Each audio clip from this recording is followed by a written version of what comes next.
Está na hora da entrevista do dia com a Denise Campos de Toledo. E nós vamos falar agora das implicações da queda do governo na Síria. Eu converso com Dani Zaredini, que é professor de Relações Internacionais da PUC de Minas Gerais. Professor, boa noite. Boa noite, Denise. Bem, professor, como nós estávamos conferindo, houve agora já a indicação de um primeiro-ministro interino de transição até o ano que vem. Ele deve ficar até março. Nós sabemos que a Síria é muito dividida, já era dividida. Só que tinha a força toda do ditador, que de repente caiu. Foi uma surpresa para o mundo todo e está tentando assimilar quais serão as consequências, o que pode acontecer. Inclusive o grupo que dominou esse levante, ele é considerado um grupo terrorista pelos Estados Unidos. Então o mundo ocidental também observando. A Rússia, que sempre apoiou muito Assad, agora só deu asilo a ele, não resistiu a essa ofensiva. Como é que o senhor avalia esse golpe tão rápido? Realmente, Denise, foi muito impressionante, porque em 10 dias, um governo que parecia sólido, forte, vai ruir completamente.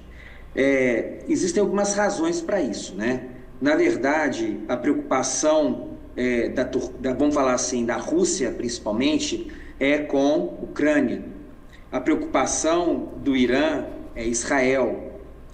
O Hezbollah, numa guerra, foi muito danificado, suas forças foram muito deterioradas e isso fez com que as principais forças que seguravam esse governo sírio ruíssem, deixassem de existir.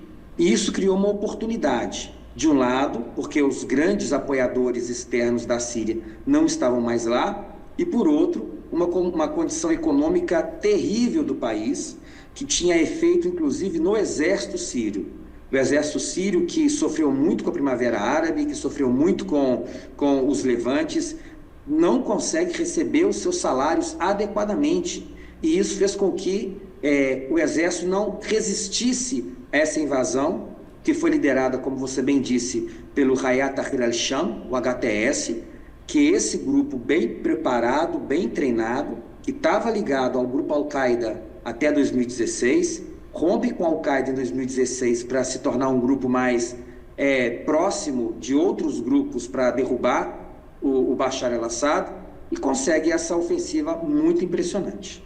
Agora, como é que o senhor vê a configuração geopolítica como consequência disso? Primeiro, quem pode assumir de fato o governo da Síria, que é um país dividido, com grupos dominando várias regiões, tem bases da Rússia lá, isso era importante para a Rússia, por toda a região, tornava ela uma potência ainda mais forte, regional. Tem a questão de Israel agora, com esse avanço, ele fala que está numa área da ONU, que não é uma área militar, mas outros países o acusam de estar aproveitando a situação. Israel, que já tem duas frentes de guerra. Irã se preocupa com isso, a Turquia também. Como é que o senhor vê a configuração geopolítica numa área já com muitos conflitos? Você bem disse, a Síria já é um país dividido. Nós temos no nordeste do país os curdos, no norte do país, noroeste do país, na província de Idlib, vários grupos islamitas, inclusive o HTS estava nessa província, que era a província de Idlib.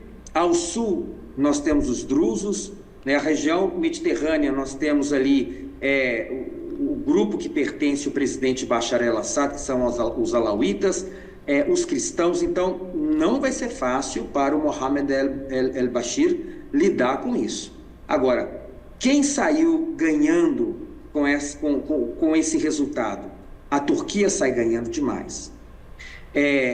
Israel também sai ganhando. O resultado para Israel vai depender do tipo de governo que vai aparecer na Síria.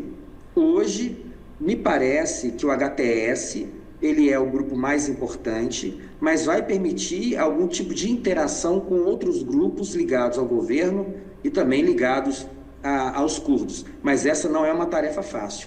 E os maiores perdedores, o Irã e o Hezbollah. Então, eu vejo que isso mexe profundamente com o quadro geopolítico da região. Israel ganha uma proeminência ainda maior naquela área, muda o quadro completamente dentro do Líbano e a Síria deixa de ser um problema para Israel, Agora vamos ver que tipo de governo nasce de dentro dessa nova configuração de poder.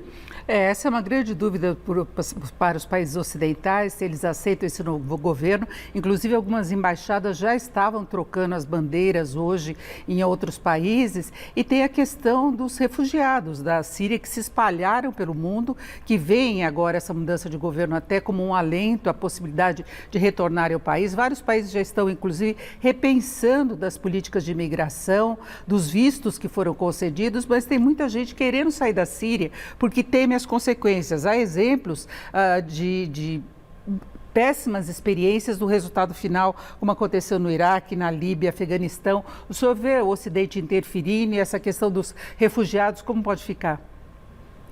Eu vejo que o quadro sírio é um pouco diferente do quadro líbio e do quadro iraquiano, porque esse grupo, o HTS, quando chega em Damasco, ele não destrói as instituições. Ele convida o primeiro-ministro sírio para poder organizar esse governo de transição.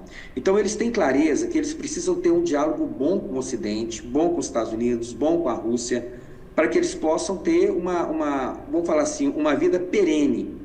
E vários governos já sinalizaram que podem aceitar se o HTS formar um governo com as várias facções que ali existem. Agora, é muito difícil, né, Denise, a gente ter uma posição mais definitiva sobre o futuro, porque a política é muito dinâmica. Mas só da gente observar que as instituições sírias estão sendo preservadas, que há isso no discurso e que há um processo de transição política tentando trazer outros grupos, isso nos dá um pouco mais de esperança e de pensar, né, um modelo, né, de república islâmica que seja democrática, um pouco diferente do desastre que é a Líbia, do problema que é o Afeganistão e da dificuldade que é o Iraque. Inclusive com respeito aos direitos humanos, respeito às mulheres, já se fala da obrigatoriedade de voltar a usar o véu, que a Assad fazer algumas concessões. Então tem essa questão também colocada, né? Com certeza. Nós vamos ver como que eles vão balancear essas coisas, né? O próprio al-Julani, que é o líder do Hayat Tahrir al-Sham, ele mudou a sua própria imagem para tentar mostrar mais moderação. Então, eu acho que tem um lado que vai ser muito pressionado pelos grupos islâmicos que apoiaram essa ação, porque o HTS é uma frente mais ampla, então tem grupos mais radicais, mas, por outro lado, eles sabem que se tiver uma postura mais dura, a Síria vai continuar isolada e eles não vão conseguir controlar e criar prosperidade para o povo sírio. A Síria é muito importante. A Síria tem ali uma comunidade sunita muito progressista, tem uma comunidade cristã, drusa, alauíta, muito, muito forte. Então, eu acho que isso tudo pesa, sabe, Denise? Então, eu tenho esperança, mas nós temos que observar como que esse quadro político pode se movimentar nos próximos dias, até março, para a gente ver a formação desse governo. Inclusive a sustentação dele até março do ano que vem vai depender desse bom entendimento com o mundo ocidental e mesmo com a Rússia. Por enquanto eles estão defendendo as bases da Rússia. Então é isso, boas relações, pelo menos de início, né, professor? É isso. Com certeza. A Rússia já tem mantido relações com a oposição. O primeiro-ministro israelense, Benjamin Netanyahu, mesmo com as operações de bombardeamento e de ocupação da buffer zone do Acordo de 74, ele declarou hoje que quer regularizar as relações com a Síria, porque percebe que aquele governo opositor, né, do pai e do filho deixou de existir, então é uma oportunidade para diminuir o eixo da resistência, né, que era liderado pelo Irã contra ele, porque nós temos que lembrar que o HTS é averso ao Irã, é inimigo do Irã, não quer saber do Irã, né? Então, para Israel isso é bom. Então, eu acho que tem que manter relação boa com os Estados Unidos, União Europeia e Rússia, China, temos de fechar, para que eles possam ter existência, né? Eu agradeço muito a participação de Dani Zaredini, que é professor de Relações Internacionais da PUC Minas. Muito obrigada mais uma vez, boa noite. Eu que agradeço, boa noite. Com vocês.